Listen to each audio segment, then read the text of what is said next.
Haverá alguma limitação na qualidade da obra de Jesus? Será que a obra de Deus, quanto à reconciliação, tem limitações? Reconciliação significa a união de duas partes antes separadas. Uma pergunta: será que as nossas obras são necessárias para que haja reconciliação com Deus? Será necessário o indivíduo fazer alguma coisa para contribuir para a sua própria reconciliação com Deus? Bem, esta pergunta deve ser considerada no contexto daquilo que Jesus fez por nós na cruz do Calvário. Considerando isto, temos que sempre considerar no contexto do que é que Jesus já fez por nós na cruz do Calvário. Temos que considerar qual a perfeição daquilo que a redenção produz em nós. Nós sendo remidos por Jesus, qual é a perfeição dessa redenção em nós? Vamos ver Hebreus 7:25. Hebreus 7:25, que diz: portanto, pode também salvar perfeitamente os que por ele se chegam a Deus, vivendo sempre para interceder por eles. Pode salvar perfeitamente. O que Deus faz é perfeito. Pode salvar perfeitamente quem? Os que por Jesus, os que olham para Jesus, para o que Jesus fez na cruz, e através disso se chegam a Deus Pai. A Bíblia diz que Ele pode salvar perfeitamente os que se chegam. Então aqui nós vimos um aspecto. Deus já fez a obra da reconciliação, agora há a nossa parte, que é chegar a Deus, chegar junto de Deus. Vamos ler Hebreus 10, versículos 14 a 18. Hebreus 10, versículos 14 a 18, que diz: porque com uma só oferta aperfeiçoou para sempre os que são santificados. E também o Espírito Santo nos testifica, porque depois de haver dito: este é o concerto que farei com eles depois daqueles dias, diz o Senhor, porei as minhas leis em seu coração e as escreverei em seus entendimentos, acrescenta: e jamais me lembrarei dos seus pecados e de suas iniquidades. Ora, onde há remissão destes, não há mais oferta pelo pecado.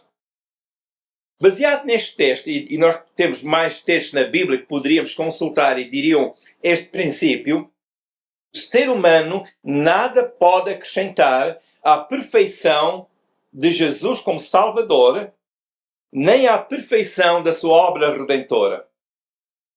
Nós temos na história da humanidade pessoas que foram exemplares pela sua conduta, pessoas que fizeram tanto bem, mas quanto à obra do ser humano, há sempre forma de aperfeiçoar o que o ser humano fez. E uma coisa que pode ser aperfeiçoada é porque não era perfeita. Uma coisa que é perfeita não pode ser aperfeiçoada. Aquilo que Deus fez, sendo perfeito e pode salvar perfeitamente, o que Deus fez é perfeito e não pode ser acrescentado, porque se pudéssemos acrescentar à perfeição da morte redentora de Jesus, é porque então não seria perfeita. A pessoa não pode acrescentar sacrifícios ou penitências para merecer a salvação e a reconciliação. Como seres humanos, com responsabilidade moral, com consciência, nós sabemos que as dívidas devem ser pagas.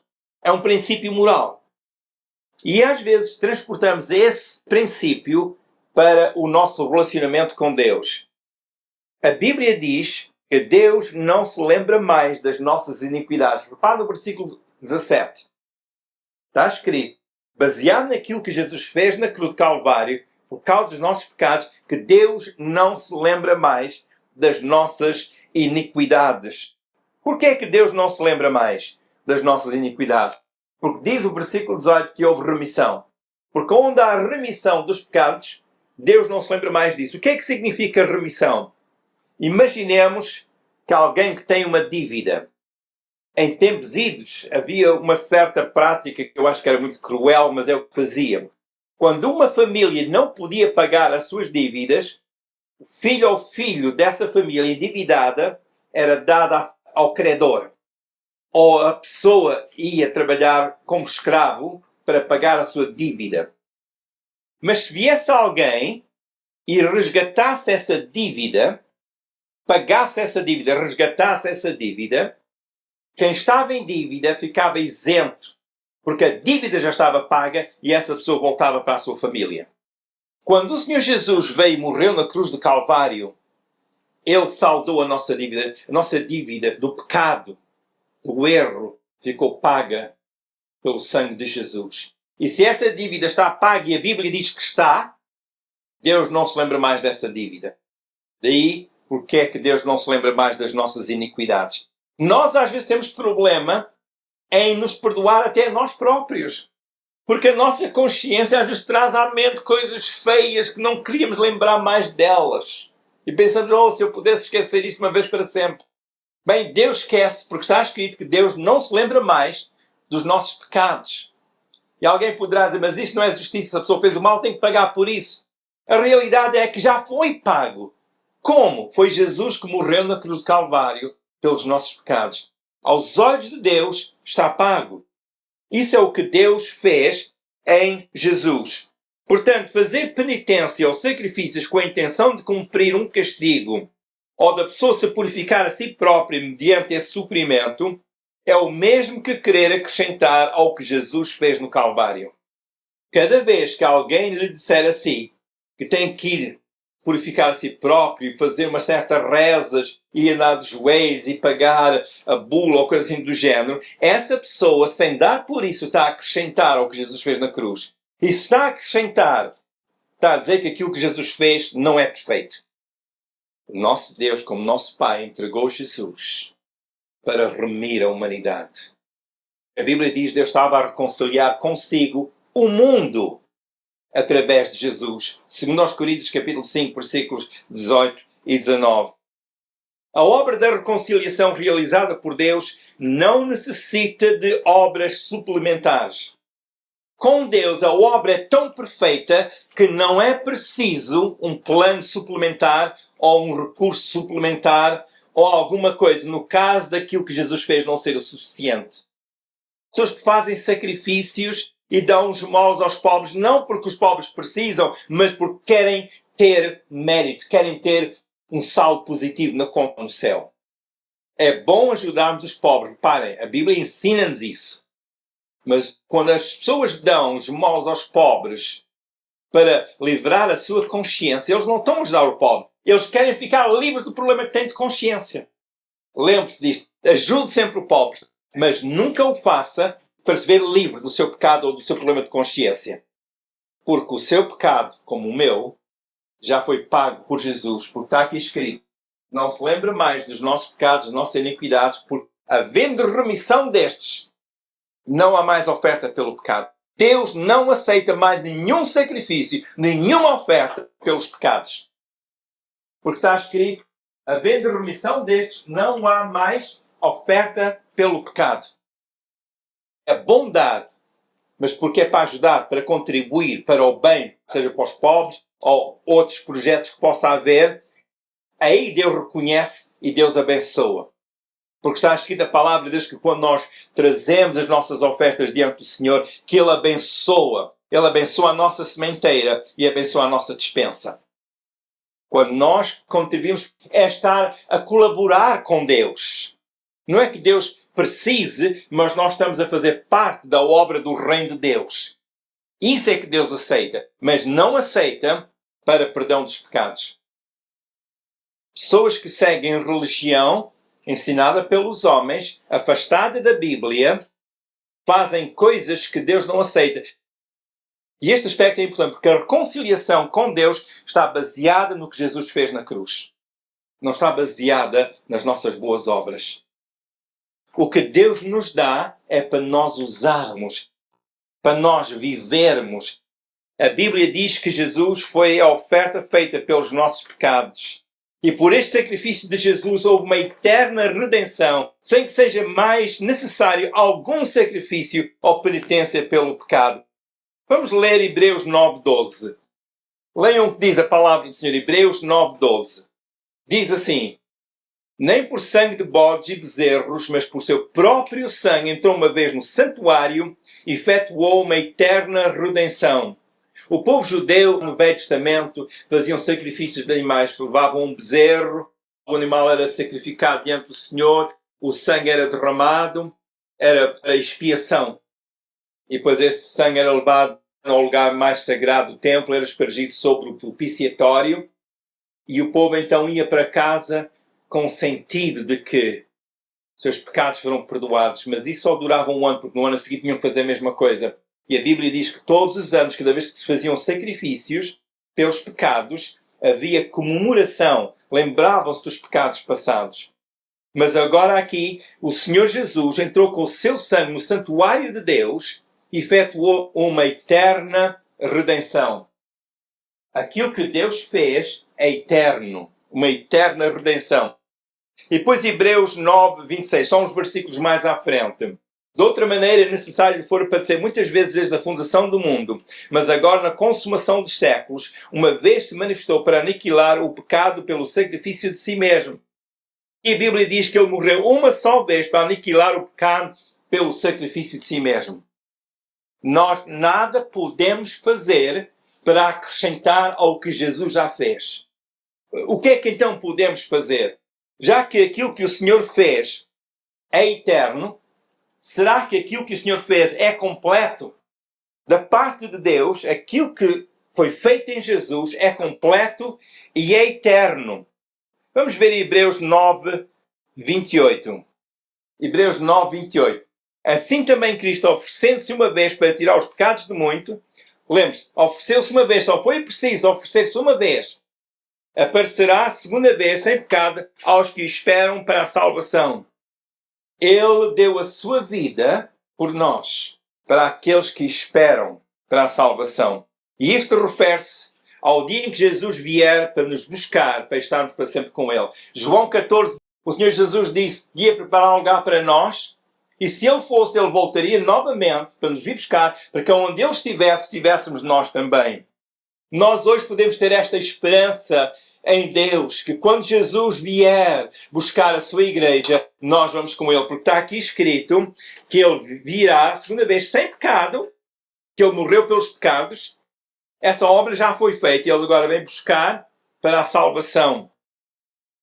Se, entretanto, nós formos para a eternidade, a Bíblia diz que Jesus virá outra vez. Ele veio, nasceu em Belém, nós celebramos o Natal, lembrando o nascimento de Jesus, mas a Bíblia diz também que Ele voltará novamente para vir buscar a sua igreja. E nós estamos à espera desse dia. Mas se, entretanto, não chegarmos até essa data, e que, como muitos outros, nós partimos para a eternidade, temos um lar à nossa espera. O que é que foi preciso eu fazer para ir para esse lar eterno? Foi preciso aceitar, receber. Vamos ver ainda Colossenses 1, 20 a 23. Colossenses, capítulo 1, versículos 20 a 23.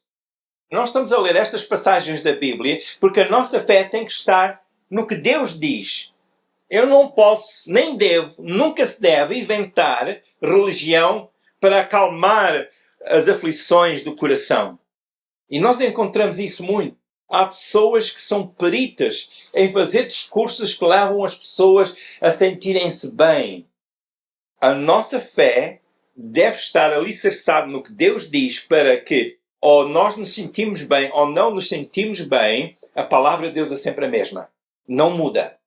E o que Deus diz é mais importante do que o que nós sentimos. Se a pessoa sente que é um grande pecador, a pergunta é, já se arrependeu dos seus pecados? Se nunca se arrependeu dos seus pecados, arrependa-se diante de Deus e peça a Deus o perdão. Mas se já fez isso, não tem que andar com a memória dos pecados passados, porque Jesus já morreu por eles. E você já se arrependeu e já pediu perdão a Deus. Vamos então ver Colossenses 1, versículos 20 a 23.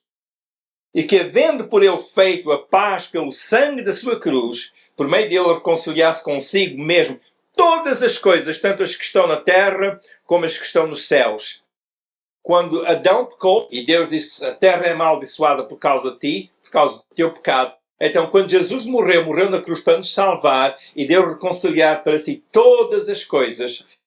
Versículo 21. Vós também que no outro tempo eras estranhos e inimigos no entendimento pelas vossas obras más. Agora, contudo, vos reconciliou. Qual era a nossa situação? Éramos inimigos de Deus. Porquê que nós éramos inimigos? Porquê que nós éramos estranhos? No entendimento e pelas obras más. Contudo, nos reconciliou. Corpo da sua carne pela morte, para perante ele vos apresentar santos e irrepreensíveis e inculpáveis. O que é que Deus fez? Apresentar a si santos e inculpáveis. Há pessoas que têm à frente o nome, o doutor, ou presidente, ou engenheiro. Você pode pôr santo. Com que autoridade? Porque está aqui escrito, versículo 22, no corpo da sua carne, ou seja, pela sua morte, Jesus, perante ele, perante o Pai, nos apresentar santos e irrepreensíveis. Como é que Jesus nos vai apresentar ao Pai? Santos e irrepreensíveis. Você é santo, porque em Jesus você tem sido santificado. Alguém pode dizer, mas eu fiz tantos pecados. Já estão perdoados. E Deus não se quer lembrar mais deles. Porque Jesus pagou por eles. E pelo sacrifício da cruz, pelo seu sangue, diz a Bíblia, que nós fomos feitos santos, apresentar-nos santos e irrepreensíveis e inculpáveis. Não há mais culpa em nós. Deus não vê culpa nos seus filhos. Porquê? Porque Jesus foi feito culpado no nosso lugar. E se Ele pagou pela nossa culpa, já não existe mais culpa em nós. Mas há aqui uma condição. Lembra-se que eu disse ao princípio? A reconciliação tem duas partes. Tem Deus e tem nós. Deus já fez a dele. A nossa parte é, olha para o versículo 23.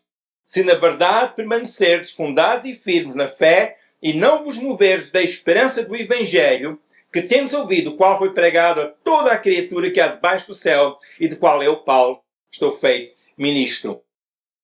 Pelo sangue de Jesus, há paz. Pare novamente aqui no versículo 20. E havendo por ele feito a paz pelo seu sangue, nós temos paz com Deus. Aonde há paz, não há mais inimizade. Deus não vê em nós seus inimigos. Se você tiver uma fase na vida que esteja a pensar nos pecados do passado e pensa, Deus já não gosta mais de mim. Se você tem andado triste e abatido e a pensar, Deus não gosta de si, isso não vem de Deus. É uma mentira do diabo, porque está aqui escrito que pelo seu sangue ele fez a paz. Paz com Deus é a ausência de inimizade. Não somos mais inimigos de Deus. Deus não vê em nós seus inimigos. Ele vê-nos como pessoas perdoadas, como pessoas reconciliadas com Ele, através de Jesus. A nossa parte é ouvir o Evangelho. Porque está aqui escrito no versículo 23, se permaneceres firmes e fundados e não vos mover da esperança do Evangelho. Deus fez a sua parte. Qual é a nossa parte? Ouvir o Evangelho, crer no Evangelho, agir segundo o ensino do Evangelho. É importante que, ao ouvirmos e aceitarmos o que Jesus fez por nós na cruz do Calvário, abraçamos essa verdade e não nos movemos dessa verdade. Porquê é que isto é importante? Será que é possível haver divórcio com Deus? É. É possível haver divórcio com Deus. Por isso é que a Bíblia diz não nos movermos da esperança do Evangelho que temos ouvido. Há o problema das pessoas negarem ao Senhor e a Bíblia fala sobre isso. A pessoa que nega a Deus pode perder a sua salvação. Bem, negar a Deus ou negar Jesus é sair da reconciliação. Lembra-se de uma pessoa muito famosa que negou Jesus? Todos conhecem o nome dele, Pedro. 3 vezes. E o Senhor avisou e 3 vezes ele negou o Senhor. Mas já depois da ressurreição, o Senhor Jesus chegou a Pedro e disse, Pedro, tu amas-me? E Pedro disse, sim, Senhor, eu amo-te. Pedro, tu amas? Oh, Senhor, tu sabes que eu te amo. Pedro, tu amas? O Senhor perguntou-lhe 3 vezes. E o Senhor disse, Pedro, Senhor, tu sabes todas as coisas. Tu sabes que eu te amo. E a cada uma destas vezes que Jesus perguntou a Pedro, e Pedro disse que sim, que amava ao Senhor, o que é que o Senhor Jesus lhe disse? Apascenta as minhas ovelhas. Se no seu passado você zangou-se com Deus e perguntou, Deus, onde é que tu estás? E sentiu que aquela reconciliação com Deus fracassou e você sentiu-se justificado em zangar-se com Deus e dizer que Deus não está a fazer nada por si, Deus não está interessado, talvez Ele até nem existe. Depois, mais tarde, a sua consciência começou a dizer, você negou a Jesus. Saiba isto. Na fraqueza humana, Baixo da sua frustração, tristeza, amargura, as pessoas às vezes dizem, fazem coisas que não deviam, mas fazem. O que é que Jesus fez com Pedro? Quando o Senhor Jesus mais precisava de apoio, de quem o ajudasse, e Pedro estava ali perto, estava a negar ao Senhor. Quando o Senhor Jesus precisava de força dos amigos dele, todos fugiram. O que é que aconteceu quando Jesus ressuscitou? Quais foram as pessoas que Jesus foi ver? Foram aqueles que fugiram dele. Imaginem eles estarem juntos a pensar o que é que nós fizemos. Andamos com Jesus, Ele cuidou de nós e quando Ele precisou nós fugimos. 2 deles até iam um caminho de Emaús, tristes. Lucas 24. Pensámos que era Ele, mas Ele morreu. E Jesus disse-lhes, vocês são tão lentos em compreender as Escrituras. Cumprir tudo que estava escrito. As primeiras pessoas que Jesus foi ver foram aqueles que fugiram de Jesus. É Deus que faz isto. Qual é a nossa parte? Mateus 11, 28. Vamos ler Mateus 11, 28. Vinde a mim todos que estáis cansados e oprimidos, e eu vos aliviarei. Tomai sobre vós o meu jugo e aprendei de mim, que sou manso e humilde de coração, e encontrareis descanso para a vossa alma. Porque o meu jugo é suave e o meu fardo é leve. O que é que Jesus diz? Vinde a mim todos que estáis cansados e oprimidos. Qual é o convite de Deus? É vinde a mim todos que estáis cansados e oprimidos. Qual é o desafio de Jesus? Tomarmos o seu jugo. Isto é uma linguagem metafórica, como se fosse uma linguagem simbólica. Qual é o propósito do jugo? Bem, o jugo serve para orientar. Antigamente, aquelas carroças, quando a pessoa ia à vila, à cidade, ou levar alguma mercadoria ou ir buscar, tinham que prender a mula ou boi, tinham que pôr um jugo.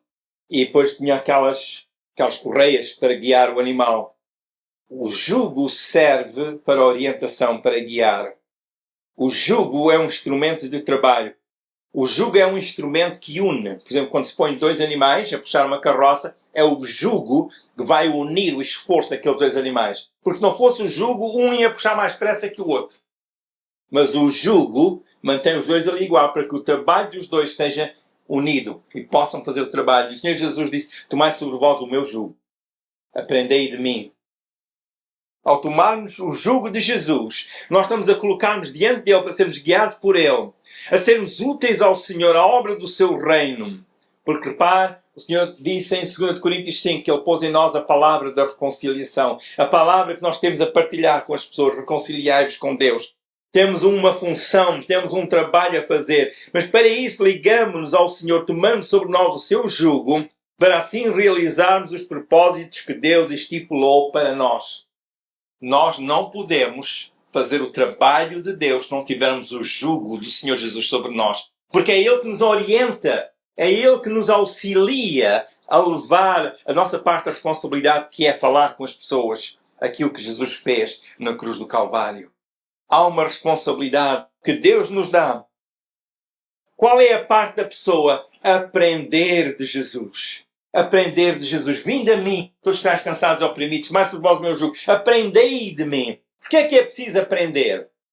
A aprendizagem é necessária para dissipar o ensino ou as crenças erradas. Eu antes vivi numa aflição que talvez Deus nunca me tivesse perdoado.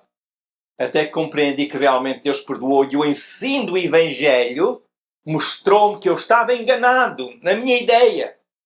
O ensino de Jesus ilumina-nos e afasta de nós aquele ensino errado que nos escraviza à aflição, à dor.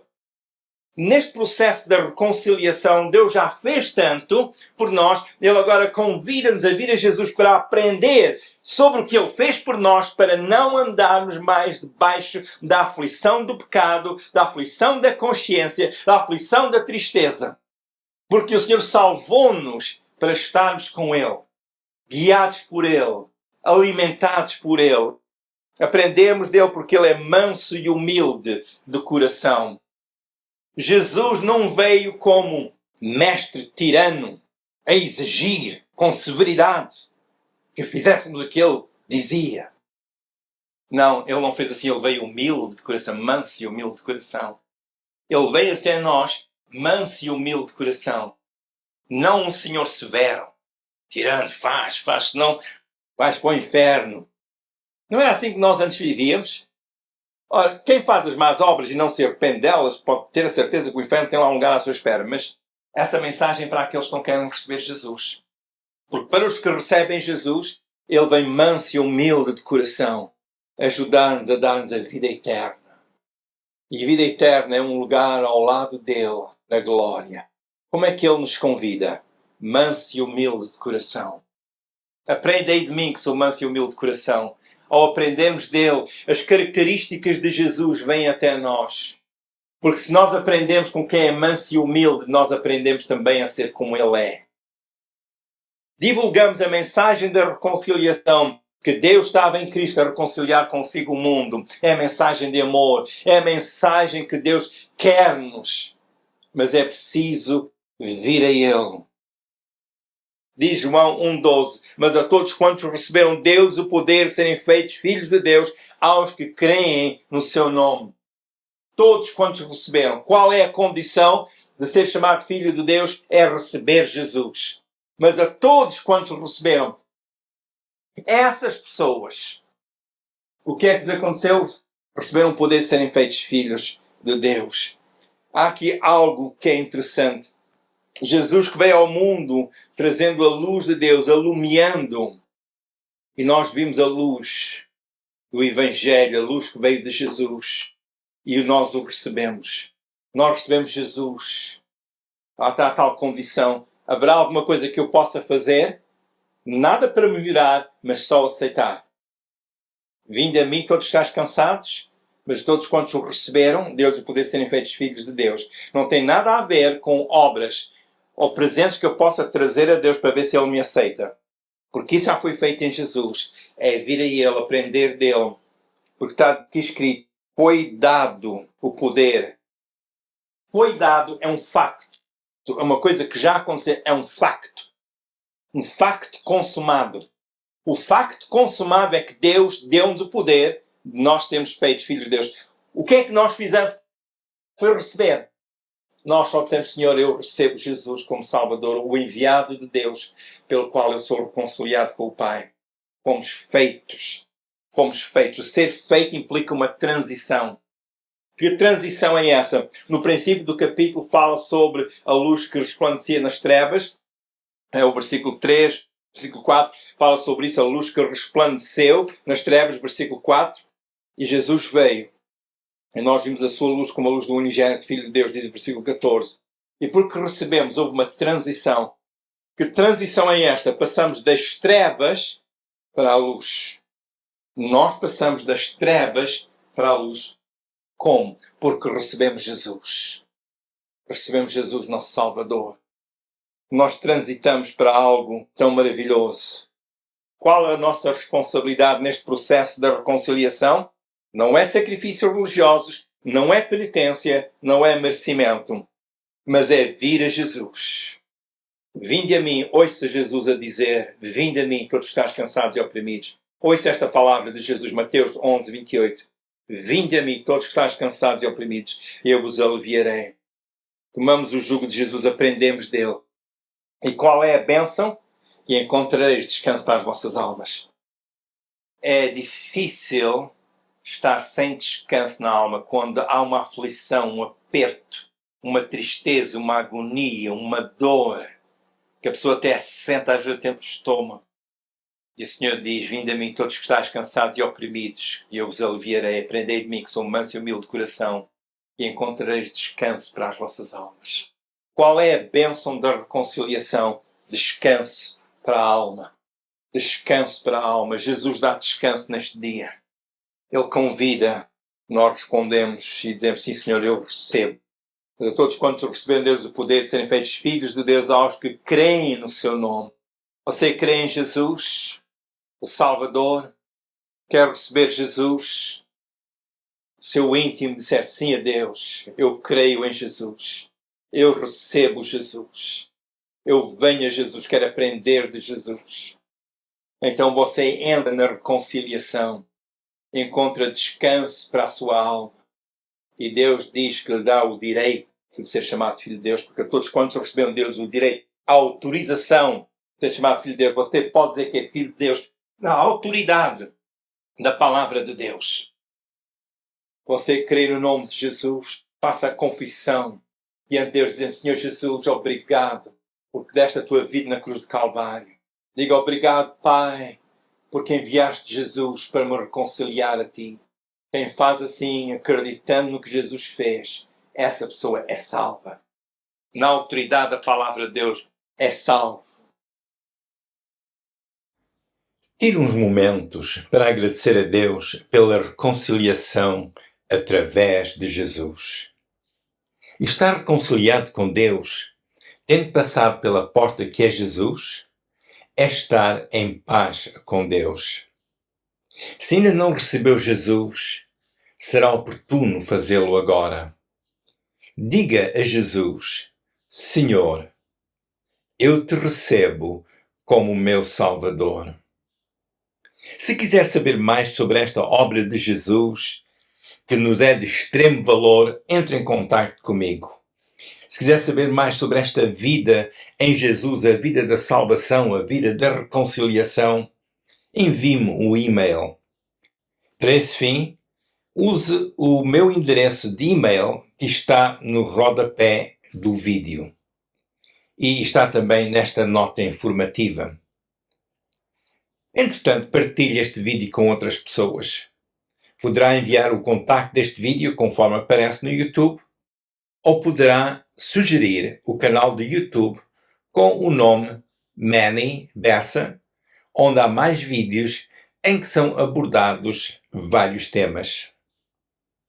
Termino com as seguintes sugestões. Procure ler um pouco da Bíblia todos os dias. Tire tempo para falar com Deus. Frequente uma igreja que ensina o Evangelho de Jesus. E onde houver oportunidade, fale com alguém sobre a razão de Jesus ter vindo ao mundo. Que a ampla e bendita paz de Deus continue na sua vida. Se desejar ser notificado pelo YouTube sobre as próximas reflexões, poderá clicar no botão por baixo do vídeo onde diz Subscribe ou Subscreve. Partilhe esta reflexão com outras pessoas.